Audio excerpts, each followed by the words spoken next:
share the screen accordingly. Okay, no issues, no issues. You are already the co-host, sir. Okay. So shall we start? Yes, I will start first and will call you then.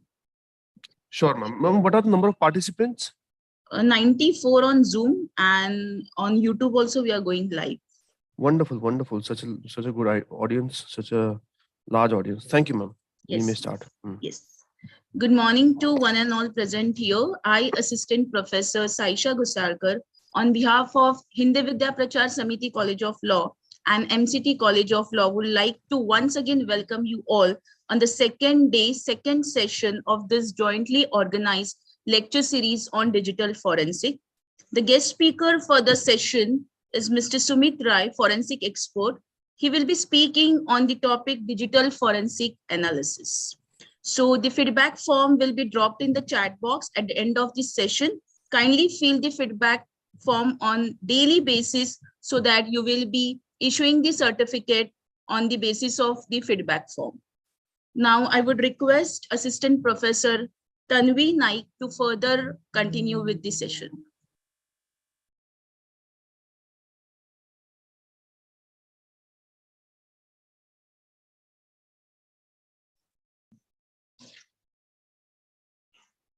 Thank you, ma'am. It's my privilege to introduce a resource person, Mr. Sumit Rai, a forensic expert for today's session on digital forensics. He has done his engineering in electronics and communication from BS Anandpuri Institute of Technology and Management. He has done his postgraduate diploma in cyber law from Indian Law Institute. He has also done his master's in business law from National Law School, Bangalore. He has handled digital law evidence as first responder for more than 100 incidences. It's a privilege to have you as a resource person for the day, sir. Thank you for gracing your presence despite your busy schedule. Over to you, sir. Thanks a lot for the introduction, ma'am. And I would like to thank HEPS before starting for giving me this opportunity to present something of use to you, and especially Madhura ma'am and the HEPS team. They have been so kind for allowing me this platform to let the students know about what digital forensics is all about. So I basically have 5 or 6 years of experience of digital evidence handling, and I have gone through its various domains like its acquisition, its preservation, and its analysis, and all those processes related to digital evidence. I've also handled some amount of surveillance work as well, wherein you tap phone calls of the accused persons.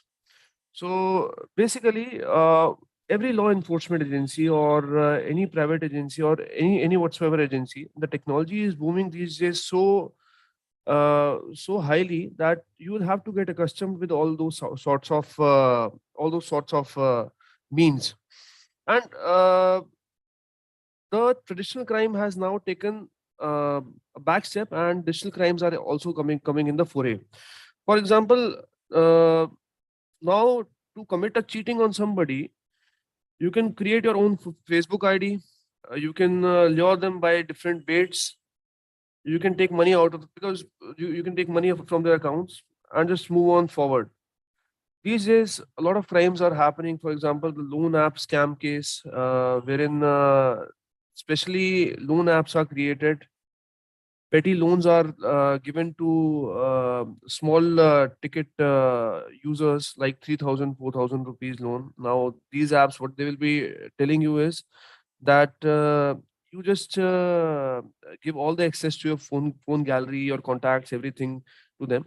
And the moment you give all those contact details and all, they will start misusing them. They will start calling the contacts of your phone. They will start morphing your images. They will be morphing your images in nude format. They will be sharing it with your contacts, and they will be extorting money from you. Furthermore, there are various other digital crimes as well. Now, what statute deals with these digital crimes? It's the Information Technology Act in combination with IPC, right? So, when we talk about digital forensics, it is basically a four-step procedure, wherein, first of all, we identify the digital evidence. Second of all, we preserve it. Third of all, we extract it. And fourth of all is we present it in a court of law. Now, all these things are very important, although these may look like a four-word definition, but it is a lot more deeper than that. I will explain you how. For example, if we go on an incident response side, I find multitudes of digital devices over there. But is everything a digital evidence? No. I will tell you how. For example, you go to a company. When you go to a company, there are more than 70, 60 systems. Are all of those of relevance to you? Or only one of them is relevant to you, or four of them are relevant to you? This is known as identification of digital evidence. I will give you an example. For example, there is a company, ABC Corporation Private Limited. One of its employees, by sharing its data outside the domain, has earned money out of it. And probably that company was handling very sensitive national security information. Somehow, you get you get inputs. The NIA or some agency gets the inputs that the national security data is being traded with the foreign nations. NIA raids on that company. Now, to rummage all those 70 systems, it is a task in itself, right? So ultimately, that employee who was using the system, only one system of use is of use for you. So how do you rummage the 70 systems, whether they are of use to you or not? A simple solution to that is triage. Triage, you can write it if you want to. It's a very interesting concept. Triage is basically when you go to a doctor, he does some tests on you, initial diagnosis. That is known as a triage. So triage is basically done through simple pen drive operated softwares. You insert the pen drive in the system, it will give you a snapshot of the history of the system, what that system has been used for, what its internet history was. Within like 2 or 3 minutes, it's treated data and everything. You will get a very good snapshot of the activities run on that system. So the first comes identification. What has to be seized? At times, we even see that the dongles which are used to connect your keyboard and your mouse, those are also seized. So, frankly speaking, they are never of relevance to you.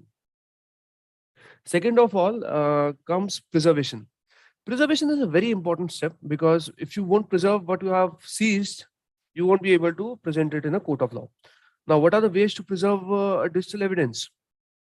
The best way to preserve digital evidence is to do whatever operations you are doing on the digital evidence on the search site itself. Why on the search site itself? Because on the search site, you have two witnesses with you. You have the accused presence as well with you. You have all the paraphernalia to take the digital evidence. So, furthermore, you will be making a punchnama which will be presented in a court of law. So, this is how you preserve digital evidence. You will be making a chain of custody form. Chain of custody form, it's a very interesting document wherein whatever is being done on the device, you will record it in a chain of custody form, right? The moment it's a very simple thing. The moment a crime tool is being given to the forensic analyst, to the court, this chain of custody form will flow with it, and everybody who will be handling this evidence and whatever procedures they will be doing on those evidence, that will be recorded in a chain of custody form, right? So this is how you preserve digital evidence when you present it in a court of law and imply that it has not been tampered with in any way possible, right? uh, After that comes its analysis part. Basically, analysis is a very techno savvy term, and there will be other speakers who have used tools for quite some time. I have also used those tools for 5 years now. What do you mean by analysis? Analysis is uh, uh, taking the data which will be of multitude of which will be very voluminous, and taking out of it whatever is of use to your case. For example, I will tell you one thing. There is a hard drive which you have taken from that NIA employee. Now that hard drive will be having so much amount of data. For example, it is said that if you start taking printouts of all the things in the hard drive, it will at least fill कि एक 3 BHK का पूरा घर एक भर जाएगा आपका pages से. This is the amount of volume of data which is there in a hard drive. But is everything of relevance to you? No, it is not. Now, in this case, what will be of relevance to you? His email history will be relevant to you. His images will be of value to you. His documents which he has supplied to the other part will be of value to you. The Wi-Fi router through which he was throughout connected, that will be of relevance to you. So analyzing it, presenting it in a court of law. Now, how will you present it in a court of law? For presenting it in a court of law, you need a complaint, which is known as a prosecution complaint in various other organizations' dictionary, and charge sheet in CRPC. When you file a charge sheet under 173, you have to mention what has been found in that evidence, and in the relied upon document, which is the exhibits with the charge sheet, you have to take all those documents duly certified by a lab official, because not anyone can certify, right? IT Act Section 79A says that for any digital evidence, a cyber forensic expert has to sign those evidence, a lab certified. Which is lab certified? Basically, all the CFSLs are certified labs. 4-5 years back, only the Delhi CFSL and Gujarat FSL were certified under IT Act. But now many more labs have enrolled in Hyderabad, Bangalore. All these labs are enrolled in. So they will present you a report, and that report will be signed by a forensic specialist. His witness will also be taken under Section 45 of Evidence Act in a court of law. So this is how you proceed forward with regard to digital evidence. Now, what are the types of digital evidences? Any device which is of relevance to my case, wherein incriminating culpable information is present, which can make a person accused, is digital evidence with regard to me. Like I told you, there are certain documents such as a laptop. Why I say that laptop is a document? Because there is a definition of document that anything which can be which is a written record is a document per se. So a laptop is a repository of documents, is a storage of documents which may be of use to you. So a laptop can also be a digital evidence. A mobile phone can also be a digital evidence. Wi-Fi router can also be a digital evidence. A pen drive can also be a digital evidence. Even a printer can also be a digital evidence. Why a printer? Because all those large printers which are there on a good 100 employee base company, they can even store some amount of document data. They can also store some amount of document data, right? So these are the multitude of documents. Any other devices which you can think of? Any inputs? Any other devices which you can think of? Maybe digital evidence. Go.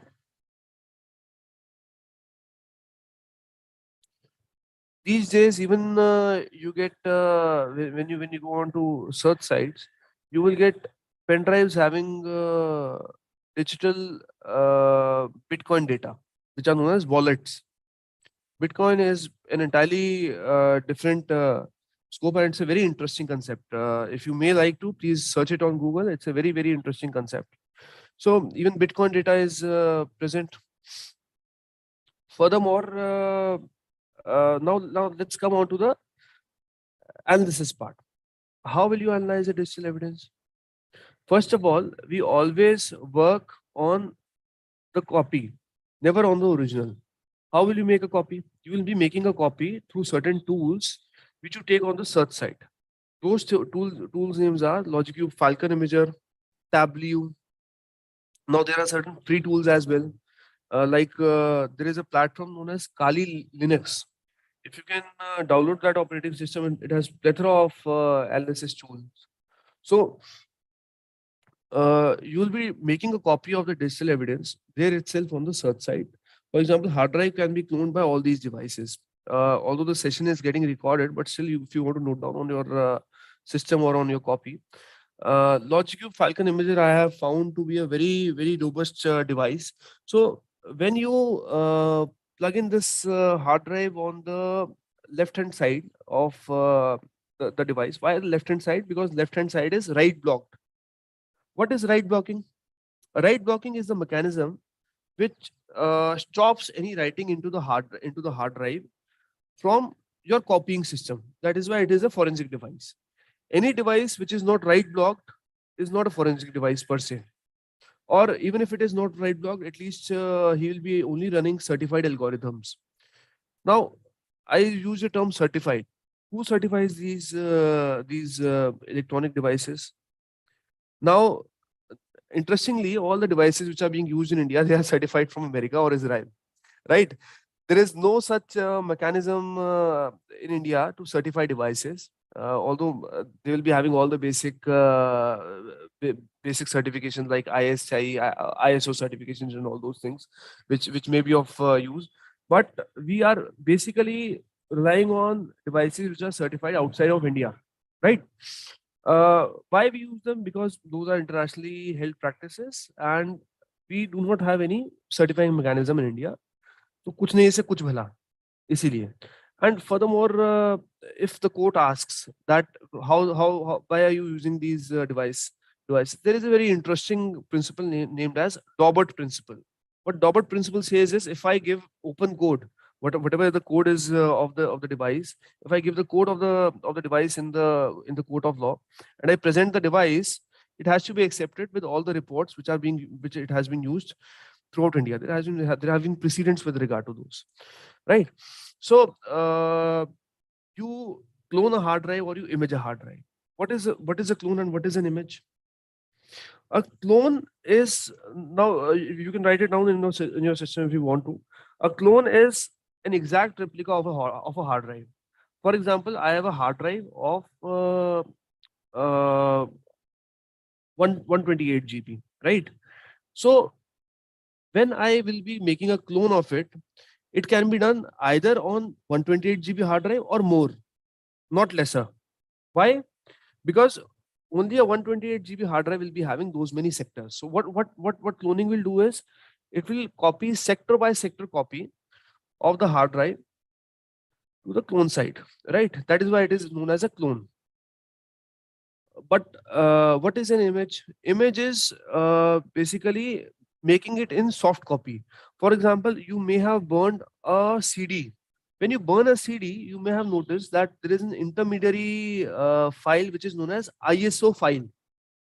ISO file, with the event of that ISO file, any day you can make a CD out of that ISO file. So this is a simple example of imaging. Now, what is better, imaging or cloning? If a hard drive comes in front of me, should I image it or should I clone it? The simple answer to this is that imaging is any day better than cloning. Why? Because the moment you make a clone, if you plug it directly into the system, its hash value will get changed. What is hash value? In my previous lecture, I also told you that hash value is digital signature of a data. If the hash value changes, the data changes. I can give you an example of hash value. Let me see via screen sharing if I can.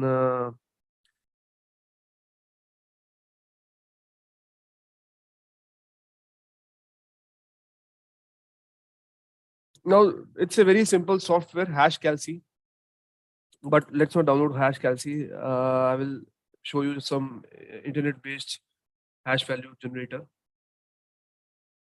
wherein you will be. So these are simple online hash generator tools. I hope my screen is visible. I hope my screen is visible. Yes. Yes, Yes. it is visible. Yes, it is visible. Fine. So if you may see, these are the various formats of hash value.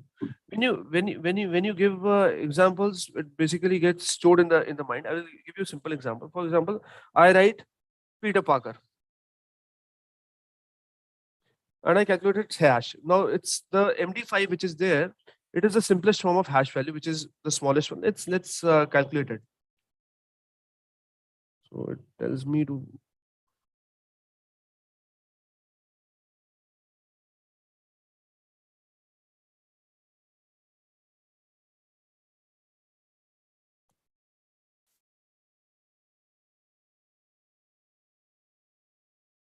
So its hash value comes out to be 3839 AF. You can just remember 839 AF. The moment I enter a space in between, the hash value will totally change. It comes out to be 0629 in the end, if you are able to see. Now I will,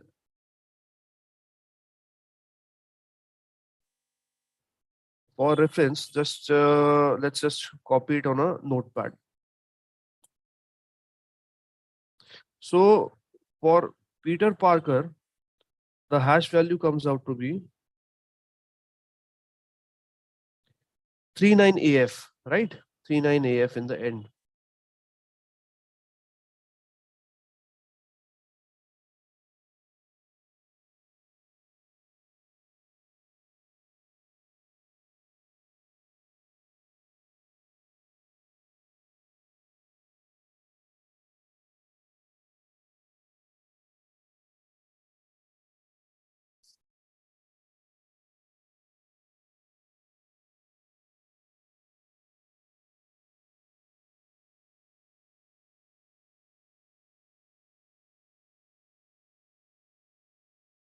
So let's make a space between R and K. Let's see the hash value.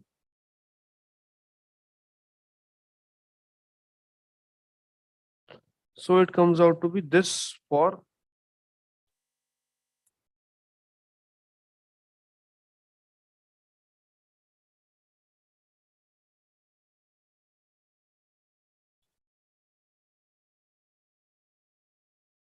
right. Now this is small p. The moment I keep it large, now let's calculate again for Peter Parker.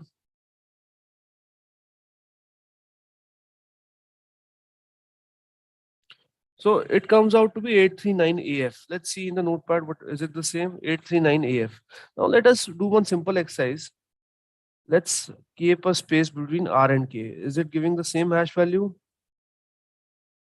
It gives 0B92 in the end. So 0B92 in the end, if you may see. Let's do one more simple exercise. Let's make a letter.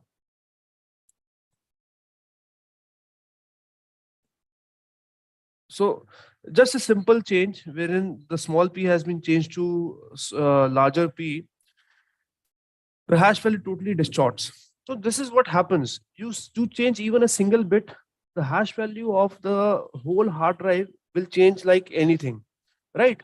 So it's a simple example of hash value. Now, I did not do anything specialized with regard to them. There are certain tools which can calculate hash value, and simple hash value is MD5 is basically the simplest form of hash value. SHA1 and SHA256 are a bit more complex, and there are multiples of hash value formats. Yeah, these have been formulated by scientists. So I can even take it for a file as well. For example, if I choose a simple file on the system, let me see if I have simple file.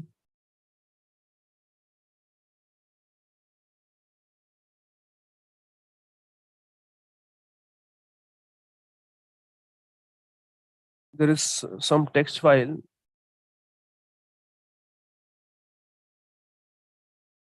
I click on MD5. So a simple text file is having even hash value for a file can also be calculated, right?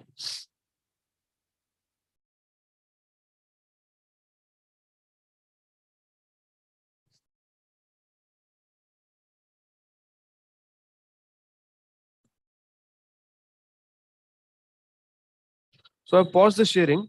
Uh, even a hard drive can also have a hash value. A file can have a hash value. A simple string can have a hash value. So you on the search site, when you are seizing a hard drive, you calculate its hash value. This hash value is basically written on a piece of paper, which is known as a chain of custody form. The moment it goes on to the next level, again hash value will be calculated upon opening it. The same the hash value will be calculated upon, and if there is change in hash value in the next step, it means that evidence has been tampered with in the transit. The moment you image or clone a hard drive, the PDF report which is being generated, it will have its own hash value, right? Uh, so, what about a mobile phone? A mobile phone is analyzed by certain specialized tools. I think Abhinav may have taken a lecture and told you about those devices. UFID is the market leader. UFID for PC. I hope my screen is visible. I hope my screen Yes, is Yes, sir. yes, sir, yes. it is visible. Okay. So it can also be installed on a computer system. This is a simple UFID for PC console. You just have to connect your mobile phone on this right blocking device which is there. The software which is there, it will try to run some script and try to get into the mobile phone through backdoor channels. Now a simple question arises: will the what about the hash value of the mobile phone when you are trying to push in data into this? Is it evidentially secured? Yes, it is. Why I will tell you, because we are not changing the data. We are trying to get into the mobile phone through backdoors, and all these algorithms which are there, which are in these devices, they ensure that the hash value don't get changed. Now what is a backdoor? A backdoor is a simple security flaw in your mobile phone, through which this device can enter into your mobile phone and suck all the data out of your mobile phone. The moment the whole of this data is entered into your system, now this data is very voluminous. For example, I will give you a simple iPhone having 32 GB of memory will yield at least more than 90,000 1 lakh pages of data. So uh, is it feasible that you have to incorporate everything in your report? No, it is not feasible. So what you do is you analyze on this tool, you data on this tool, and only whatever is of relevance to you, that can be exported to a PDF. And that data is very comprehensive. Even any judge or any layman who reads this, he will be able to comprehend it. Every file which is there in the mobile phone, its hash value is calculated in in the report. Furthermore, the dump which you are creating, dump is basically like your rar file. Where- Whenever you compress something, a rar file is created. That is why it creates a certain folder which is known as a dump, and everything which is there in the dump, its value is also incorporated, right? So what all mobile phones does it support? This device has mobile phone support of more than 70,000-80,000 mobile phones. And how is it able to know all the backdoors? Because the vendors, they themselves tell the backdoor entries to this company, UFIT company. It's an Israeli company. They're all R&D in place. For example, they have a very good license with Apple. That is why in my previous lecture I told that you just provide the passcode of your Apple, and it will yield such a beautiful data. Even deleted data can be recovered from which cannot be recovered from a simple Samsung phone. So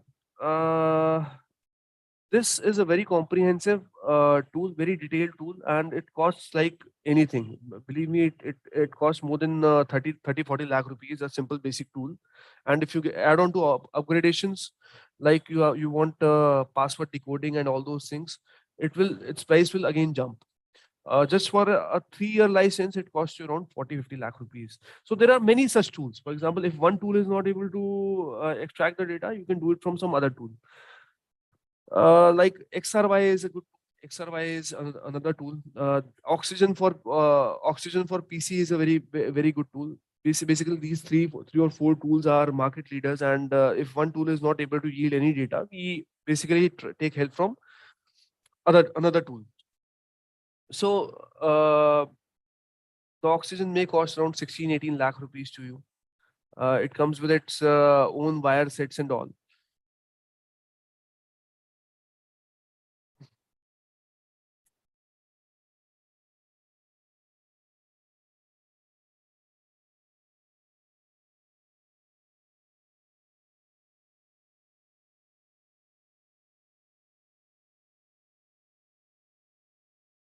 There is one tool named as Magnet Axiom.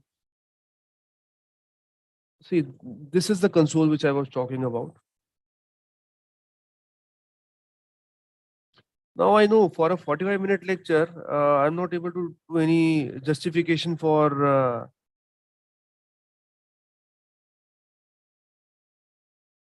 because analysis, believe me, it usually takes 1 or 2 weeks training to understand all these things. What is a cell tower ID?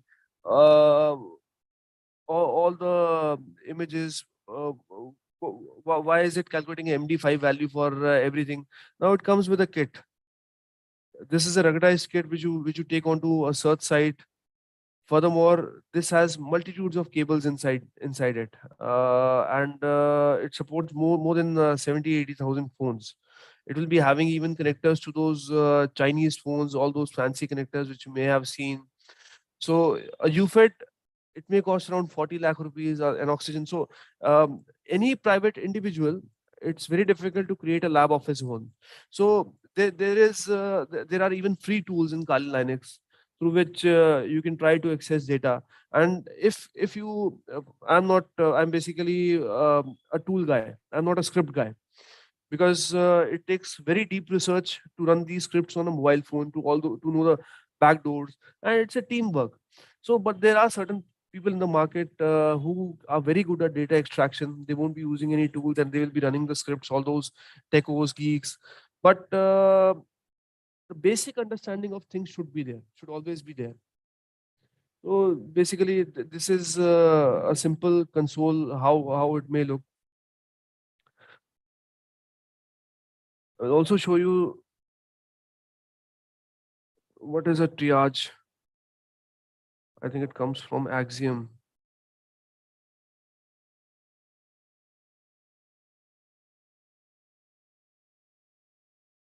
DEF, digital evidence finder trick.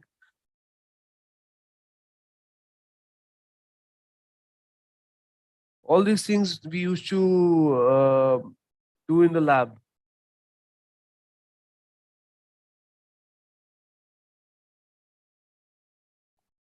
It's just a simple pen drive. If you may see this pen drive, the moment you connect this pen drive, all the snapshot of the system will be transported to this hard drive of yours. Again, a question arises: how is it possible that this triage software is not tampering with the evidence? I will tell you how. It enters into the system through a backdoor. How a backdoor? The moment you switch on your PC, there are certain combination of keys which take you to BIOS. BIOS is basically basic input output system. It is a mechanism through which your system gets booted up, right? So backdoor entry is given to you through with the help of these devices, and they will try to suck all the data from your system. They will try to rummage through your Chrome history, through your recent files history, and everything, and they will give a very lucid report to you in the form of a in the form of a PDF report. Now, why is this of relevance? In my last lecture, I told you that there was a Betfair case. Now, this device was very instrumental in that. Why? Because even without switching on the PC, we were able to we were able to establish that the certain individuals who were basically 10th or 12th pass, they were using certain web portals, and they were using these websites into a system into their system. We took printouts of those reports, and we made them sign those reports, and the same were presented in a court of law as well, right? So what are the other devices which may be there in a forensic kit? There are passport recovery agents. For example,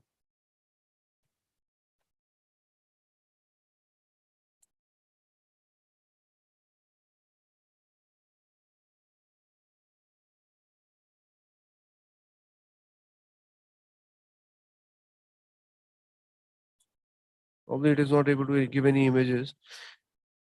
Elcom Soft is basically the market leader in passport recovery, and it's a very expensive tool. It comes around 17-18 lakh rupees for a simple passport recovery. Why is it such a costly tool? Because it has the capacity to do brute forcing. What is brute forcing? Brute forcing is trying to now passport is broken by now it's very interesting. Passport is basically broken by 2 or 3 methods. One is the dictionary attack. What is a dictionary attack? Now, dictionary is basically published by certain intelligent creators or distributors. Um, Now it will be having all the passwords which may be there. For example, a simple password like admin@1234, PASSW0RD. So it will be having lakhs of such passwords, and it will start trying those passwords. Now the issue with this sort of a attack is that these are made by basically foreigners, Americans, or some other foreign. Now it does not have Indian specific passwords. For example, Charles@1234 may be there, but Geeta@1234 will not be in such dictionary in the compilation of dictionary. So dictionary attacks are basically very fast, but provided in which geography you are using.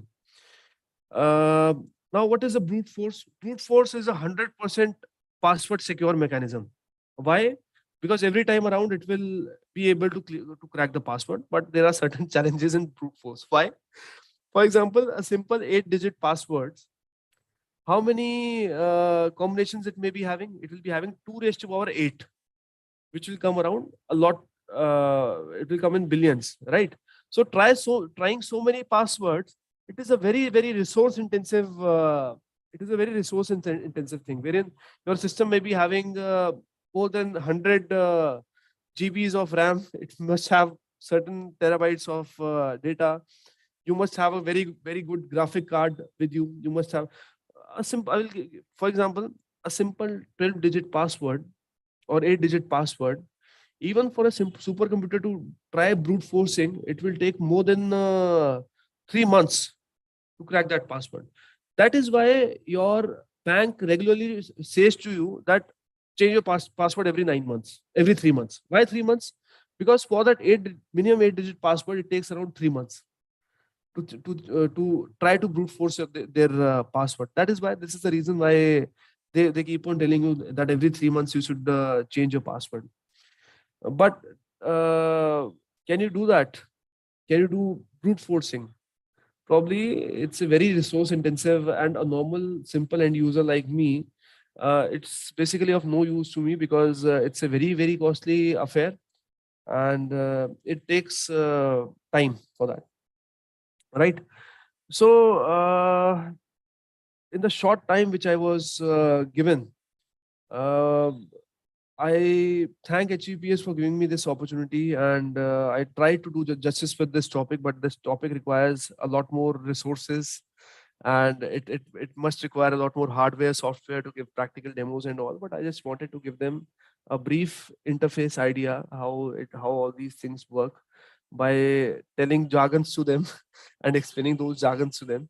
I was told that it may be a 45-minute lecture, and I have a flight probably at 3 o'clock.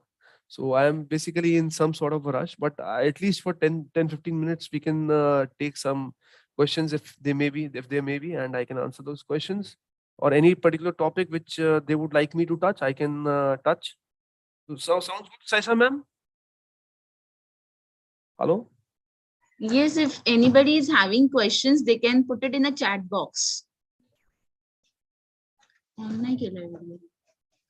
Or they can, ma'am, it will be better that they will come onto the screen and tell. Probably a good exposure for It them will as be well. very, sir, it will be very disturbance because one by one they No will issues, come. no issues. That's why Then if they will put in chat box, it will be very convenient so that I can okay, raise okay. the question and you can answer accordingly. And interestingly, there were already three three more. I did Yes, not read yes. three more messages. There were already three more messages. I Anybody is having questions? Sir, can we use smart What watches as reference? digital evidence? Yes, why not? Why not? But you should know what you are seeking out of an evidence.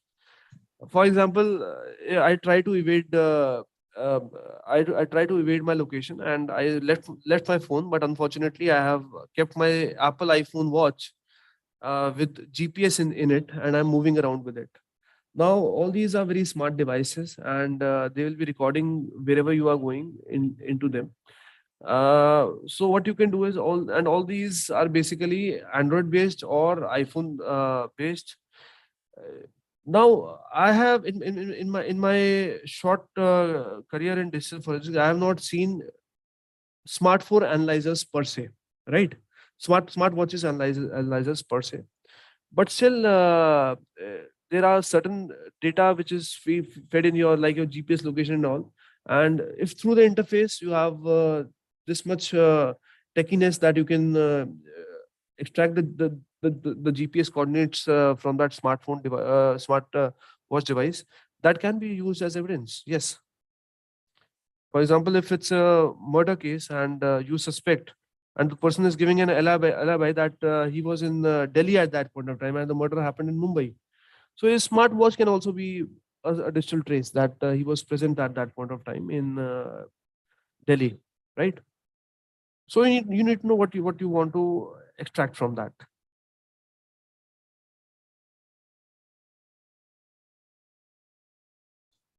Any question? One more question is there. Steps Steps taken. taken. Phone is locked. How can data be recovered?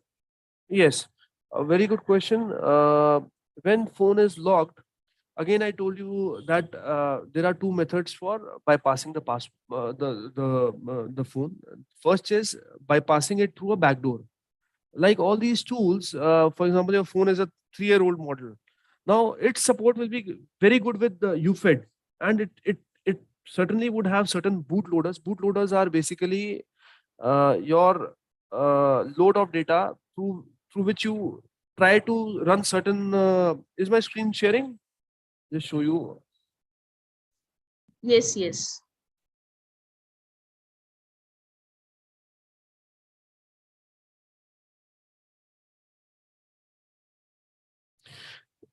If you may get time, just there is a video on the internet. Uh, Break password through UFED. Just see that video. But I will answer your question. Just search this in your.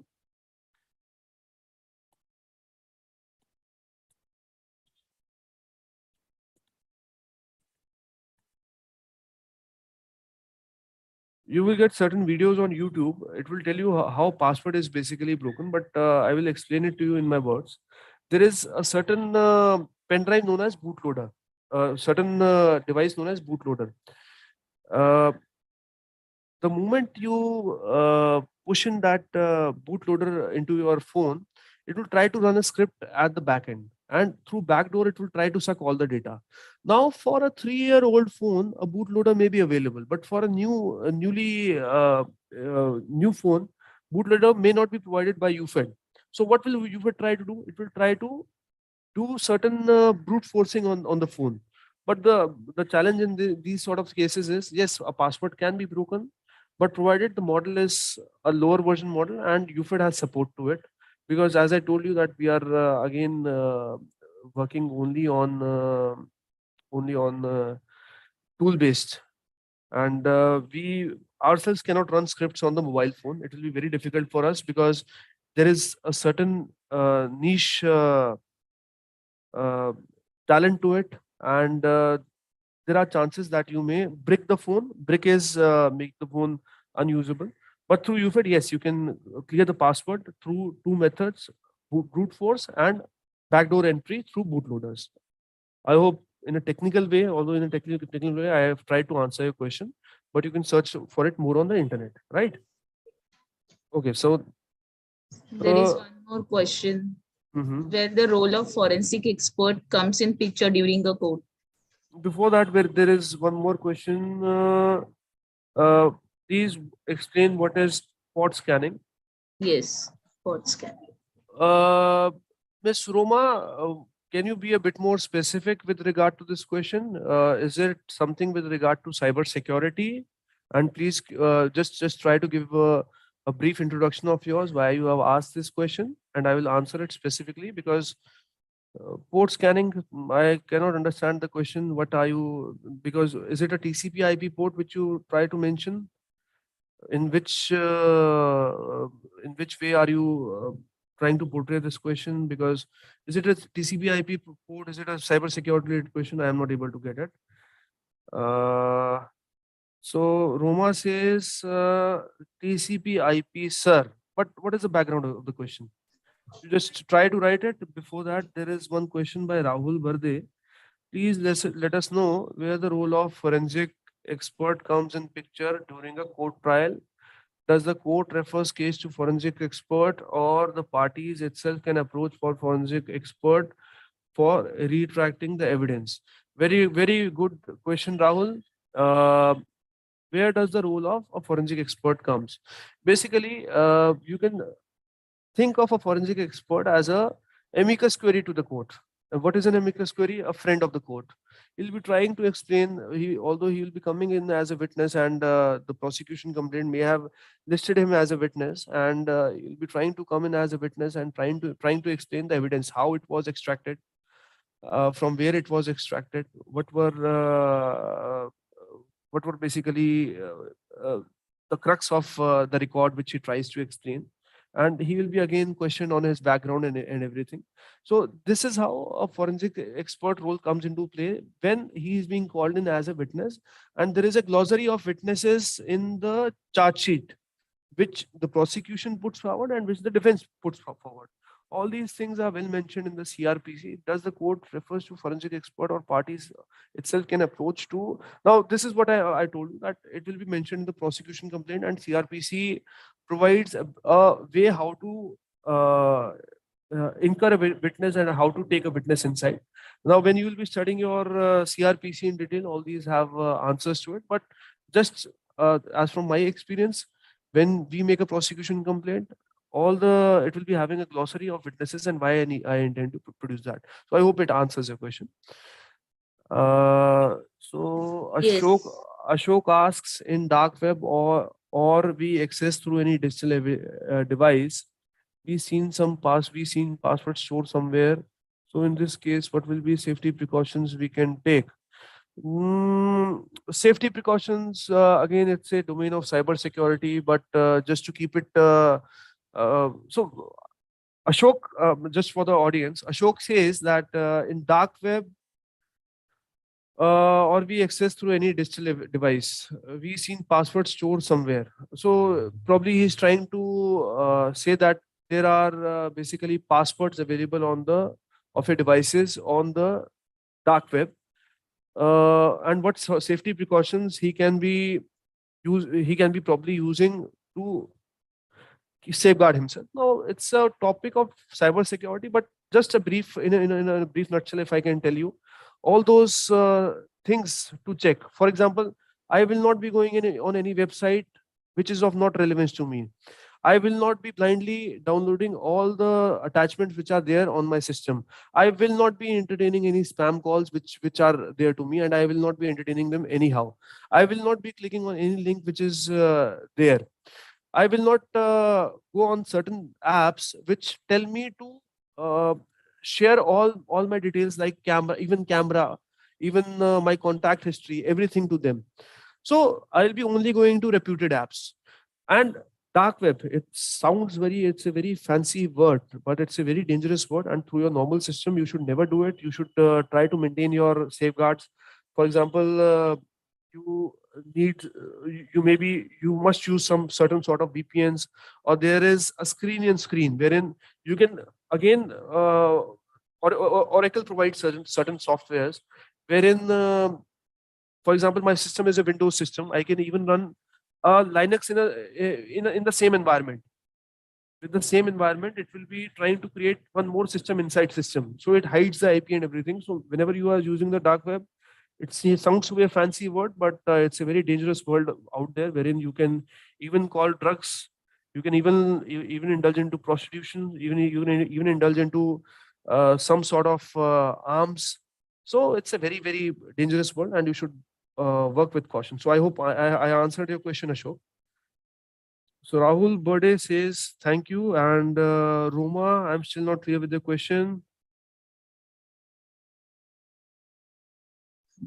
Yes, so we So, can, I think questions, they so don't have again, any questions. one more question has come. Anil Jaikar says 65B Evidence Act, please explain. So 65B is basically for, I hope my screen sharing is working. Working now? Yes, yes. So I will show you a gist of 65B Evidence Act. It is basically used for secondary evidence, wherein any electronic record you produce in a court of law, a 65B certificate, a secondary record has to be uh, given with a 65B certificate. It has certain conditions that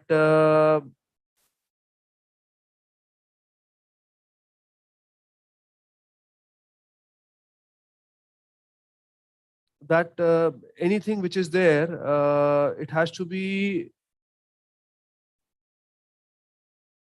only the author of that record. He has written that that record. Safeguards were employed to take care of that record. Furthermore, how the record was fed into the system. Is it a server on which it is fed?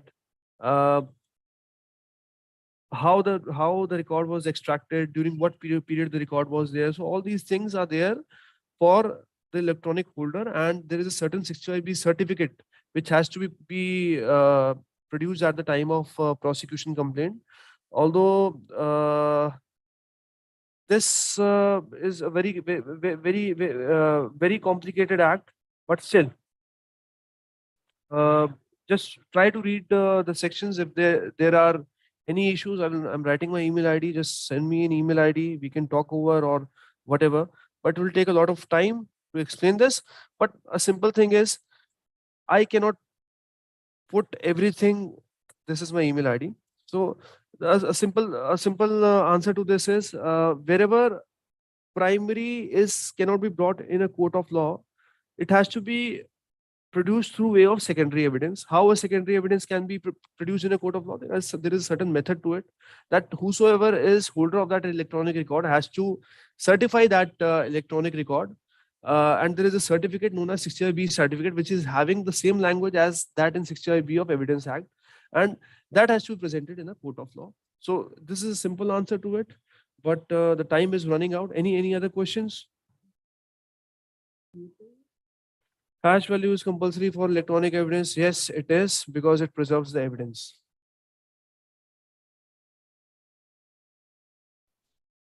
Yes, sir. I think we can end with the questionnaire session. The feedback link will be shared in the chat box. So everybody, please, without fail, fill the feedback form, so that tomorrow is the last day for the lecture series. Even tomorrow, you have to fill it mandatorily for getting the certificates. Now I would request Assistant Professor Tanvi ma'am to profound vote of thanks.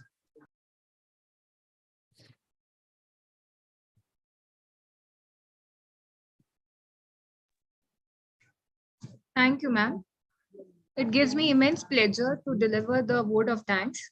I, Assistant Professor Tanvi Naik of HVPS College of Law, take this opportunity to propose a formal vote of thanks for this lecture series in collaboration with Manjara Charitable Trust College of Law. I take this opportunity to thank and profess my sincere gratitude towards Mr. Sumit Rai, sir, for enlightening our students on today's topic on digital forensic. I would like to express my sincere gratitude to our very own management I would like to thank Dr. Rajendra Singh, sir, Honorable President of Hindi Vidya Prachar Samiti, Dr. Usha Mukundan, ma'am, Honorable Director of Hindi Vidya Prachar Samiti. Special and sincere gratitude to our very own Dr. Madhura Kalamkar, ma'am, in charge principal of Hindi Vidya Prachar Samiti's College of Law, for her constant support in all our endeavors. I would also like to thank Dr. U.K. Nambiar, sir, Principal Manjara Charitable Trust. I would further like to thank Mrs. Rajlakshmi Nambiar, IQAC Coordinator, Manjara Charitable Trust. I would further like to thank Assistant Professor Amar Salve, sir, IQAC Coordinator, for being a source of power and inspiration. My sincere gratitude to all teaching, non-teaching, technical staff. And once again, I would like to thank each and everyone present here today. Tomorrow would be the third day for the session. So please make sure you all do attend the lecture series tomorrow as well. And please make sure you all fill the feedback form which is sent in the chat box. Thank you and have a nice day. Thank you, ma'am.